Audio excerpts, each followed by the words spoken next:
The Indiana Hoosiers, after winning a Big Ten title over Ohio State, they are the number one seed in the college football playoff, and I love their path to a title.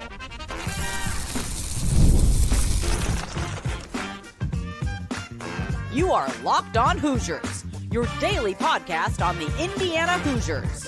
Part of the Locked On Podcast Network, your team every day. Welcome, and it is the Locked On Hoosiers podcast. I'm your man, Jacob Goins. I appreciate you being here, making this your first listen or your first watch every single day. We are part of the Locked On Podcast Network, which is your team every day, and now the number one podcasting network for sports in the world. And thank you so much for being here on a reaction breaking news episode coming out on Sunday, on Selection Sunday for the college football playoff, as the Indiana Hoosiers are Big Ten champions and now confirmed the number one seed in the college football playoff. We're going to talk about the bracket. We're going to talk about the draw and how I love the path for Indiana to try and win a national championship and double down on what they did in Indianapolis just a few hours ago. Plus, we'll talk about the initial mashup that Indiana will have in the Rose Bowl, all the other teams, all the other games, and how I think, believe it or not, the College Football Playoff Committee kind of got it right for the most part. So all of that on this breaking news special Sunday edition of Locked On Hoosiers. So thank you so much for being here. We greatly appreciate you supporting the show, and it's a great time to be an Indiana Hoosier, as Curt Cignetti and the boys are the number one seed in the College Football Playoff. And look, after the win last night in the Big Ten championship game, there was no doubt that this was going to be the case on Sunday. It was more so of just seeing it pop up on the TV, right? The idea that Indiana continues to celebrate way into the night on Saturday, into Sunday, and now on Selection Sunday, you're proud of what this team has been able to accomplish. And man, it's so surreal, right, to watch what Indiana is doing on the national scale and on the national stage, and you instantly feel like Indiana's the best team in the country, and you love to see the number one next to their name. They're ranked number one in the AP poll for the first time ever. It was unanimous there, and it was obviously the clear decision to make them the number one team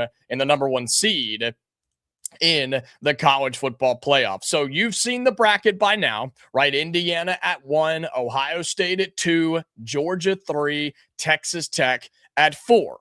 I think that's good. I talked about it on our live show last night that I thought Ohio State could end up at 2, but 3 was where I thought they would go. I thought Georgia would jump them as the SEC champion, but it's good to know that Ohio State did not drop a ton for losing in the Big Ten championship game, right? And we talked about that a little bit more on that with Alabama coming up in just a moment. But Indiana 1, Ohio State at 2, which I'm totally fine with, Georgia at 3, and Texas Tech at 4. Those were fairly simple, right? There was not a whole lot of debate on what that was going to look like. Oregon is the 5th ranked team, the 5th seeded team, right? I guess we got to start using the seeded terminology. Oregon's at 5. Okay, and that is fine. Everybody was cool with that. This is when it started to get a little dicey, right? This is when it started with the drama, basically. Ole Miss is at 6, which is higher than I thought, especially with Lane Kiffin no longer coaching that team. Texas A&M is at 7, which I think they got kind of hosed, just being completely honest with you. I think they should have been higher than that, because they were undefeated up until the last game of the year. But regardless, they are the 7 seed. Oklahoma is the 8 seed out of the SEC. They will host Alabama as the 9 seed. And that matchup is important because the winner of that game takes on the Indiana Hoosiers in the Rose Bowl, where Indiana will be competing in the Rose Bowl for the first time since 1968. That's right. Since 1968, Hoosiers about to make their second ever Rose Bowl appearance and the first time in most of our lifetime. So really cool to see that. Hoosiers get Oklahoma or Alabama in the Rose Bowl on New Year's Day. And I love that matchup. I love the game of Alabama-Oklahoma. We'll talk about that more in a moment. And I also love the matchup, which either one Indiana gets in the Rose Bowl. So that's the 8-9 matchup. Okay, you have Miami at 10. You have Tulane at 11. And James Madison at 12. And I said I think the committee got it right because they put in Miami and they left out Notre Dame. Good. Good. You did the right thing. Props to the committee for actually doing what was supposed to be done. Leaving Notre Dame out, right? Starting 0-2 on the season, including a first week loss to Miami, playing a crappy schedule, not playing in a conference, and then trying to backdoor their way in with their logo and their money. And I thought the committee would give into it, and they didn't. And I'm proud of them for doing that. Props to them for putting in Miami, who had the same record, in the head-to-head over Notre Dame. So the Hurricanes get in. Then you have two G5 teams of Tulane and James Madison, and the ACC champion Duke is left out, which I agree with. That conference is a joke, and you can make the argument that Miami should or should not be in there because of the conference they play in, but that's way off and not important right now. So there's your bracket. All right, James Madison heads to Oregon. Alabama heads to Oklahoma. Tulane goes to Oxford to take on Ole Miss, and Miami takes on Texas A&M. But for Indiana, again, I love this draw. And I think the path to a national championship is very, very clear. Indiana will play the winner of Alabama and Oklahoma. You're paired up with the 4 seed Texas Tech, okay? So you either play Texas Tech, James Madison, or Oregon, right? So most likely either Oregon or Texas Tech. You could get a rematch with the Ducks in the semifinals, which I think would be a really good game. I think both teams are playing better than they were the first time when Indiana went to Eugene and won by 10. Or you take on a Texas Tech team that's very hot, great defensively, and can move the football. And I think the Hoosiers match up well with them. And then, of course, you'd play a combination of teams from the bottom, however that works out. And there's a chance you could have a rematch with Ohio State in the national championship game. I like Indiana's draw in the college football playoff. You're the number 1 team. You're supposed to get the, quote, easiest path. And I think Indiana did. And I think the Hoosiers should be favored the entire way to win the national championship as the number 1 seed in the college football playoff. And I want to dive deeper into that just a moment. Right? Talk about Alabama, talk about Oklahoma, what that game could be. That's a rematch from the SEC this season, and how Indiana has a pretty good shot to win the national title. We'll talk about that on this breaking news episode right after this on Locked On Hoosiers. Today's bonus episode of Locked On Hoosiers is brought to you by Game Time. The World Cup is coming back to North America for the first time since 1994, and with 48 teams for the first time ever, it's going to be massive. But let's be honest, getting tickets is usually the hardest part for stuff like this. That's why the Game Time app is so clutch, finally giving fans a real advantage when it comes to snagging seats. With Game Time, you can track price drops in real time, get alerts when great seats open, and buy tickets the moment that they hit the app. It puts the power back in your hands and makes going to the World Cup realistic instead of impossible. You can pull up the app right now, and the layout makes it so simple to scroll through the matchups and compare all different seat views, and the price you see is the price you pay. So take the guesswork out of buying World Cup tickets in every match, concert, or event with Game Time. Download the Game Time app, create an account, and use the code LOCKEDONCollege for $20 off your first purchase. Terms apply. Again, download the app, make an account, and use the code LOCKEDONCollege for $20 off. Swipe, tap, ticket, go with Game Time. Today's bonus episode of Locked On Hoosiers is brought to you by Omaha Steaks. The holidays come with 2 big goals: feeding people well and finding gifts that they'll actually love. And when you want both to be handled in one move, Omaha Steaks is the way to go. From hosting to gifting, they deliver the world's best steak experience right to your door. Because during their Sizzle All the Way sale, you can stock up and save in a huge way.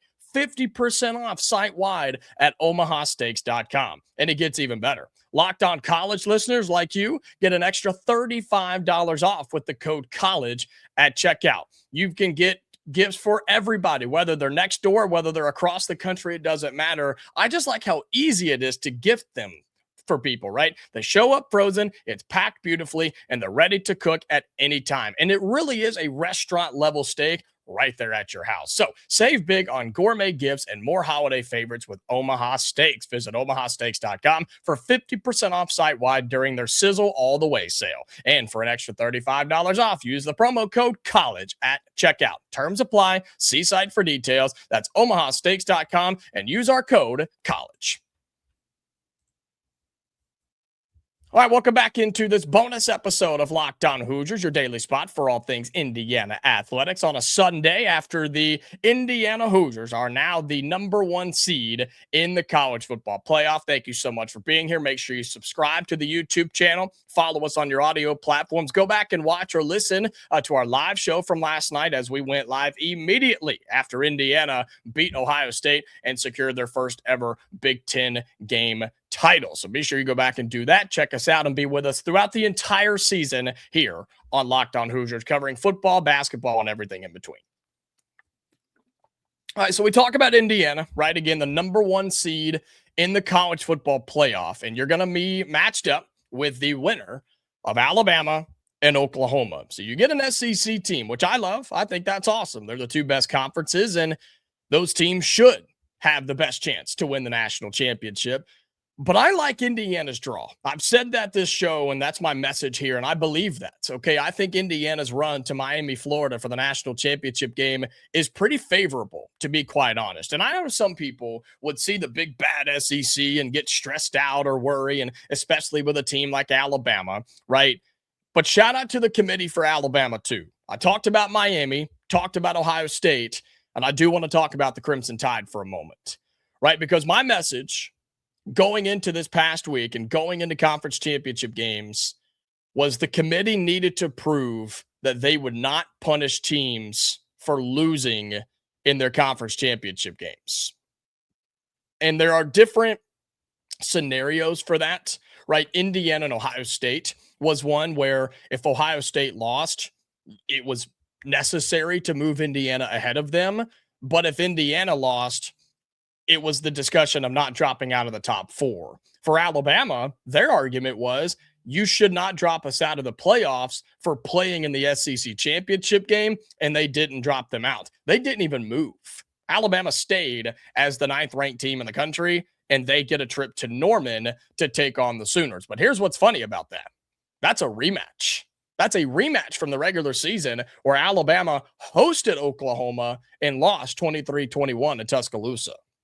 So how fascinating is that we are going to get a rematch where Oklahoma jumped on the tide early and never looked back. Alabama tried to make a comeback, but Oklahoma's defense was what really won them that game.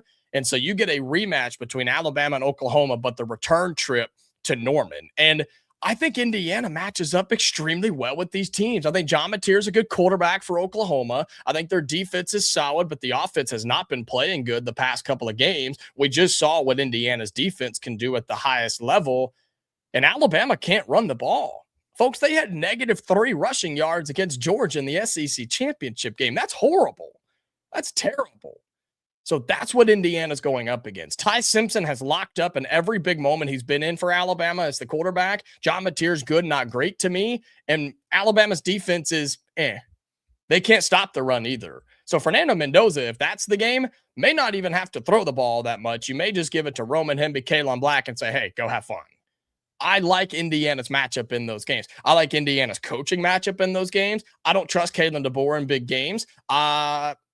Brent Venables, I don't really trust him either, to be honest with you. So that's your first round game in the Rose Bowl. You then will either play most likely Texas Tech or Oregon. I like either one of those matchups, and then whoever it is from the bottom. But, man, how cool is this for Indiana? You're the #1 seed in the college football playoff. Let me pull up. I should have had this ready to go. I was waiting for him to get it updated. Let me see what the early betting lines are with our friends at FanDuel for some of these games, if they have them out already. I'm sure they do. Here we go. All right, you ready for this? Early lines. This is literally 30 minutes after the selection show told us the matchups. Alabama favored by 1.5 against Oklahoma. Miami is an underdog to Texas A&M. The Aggies favored by 3.5. Ole Miss favored by 16.5 against Tulane. That's a rematch. Oregon favored by 3 touchdowns over James Madison. And then looks like that's all we have for now. I bet they'll start to put out some of the potential games, right? And what Indiana would be favored by over Alabama or Oklahoma. But I think Indiana be a touchdown favorite over either one of those, to be quite honest with you. And I love their matchup there. I hate that we don't get a playoff game at home, but that was not the concern at this point. It's the idea that you're the number one seed, you're going to the Rose Bowl, and you have the best path to win a national championship. So I'm excited for this, man. More on this coming up tomorrow and the rest of the week. Good news is Indiana's got some time off now. You get to sit back, you get to get healthy, you'll keep practicing, you'll stay in a rhythm, but you'll get to watch those games coming up December 19th and December 20th, okay? That's not this coming weekend, that is next weekend. And then Indiana slated to play on New Year's Day in the Rose Bowl against either Alabama or Oklahoma and try to go win a national championship. More on that coming up as we get closer here on Locked On Hoosiers. So thank you so much for being here. Subscribe to the show on YouTube, like the video, share it with your family and friends. And if you're listening on audio, follow us there and share that around as well. We're back for a normal episode tomorrow on Monday, Hoosier fans. So until then, stay safe and I'll talk to you later.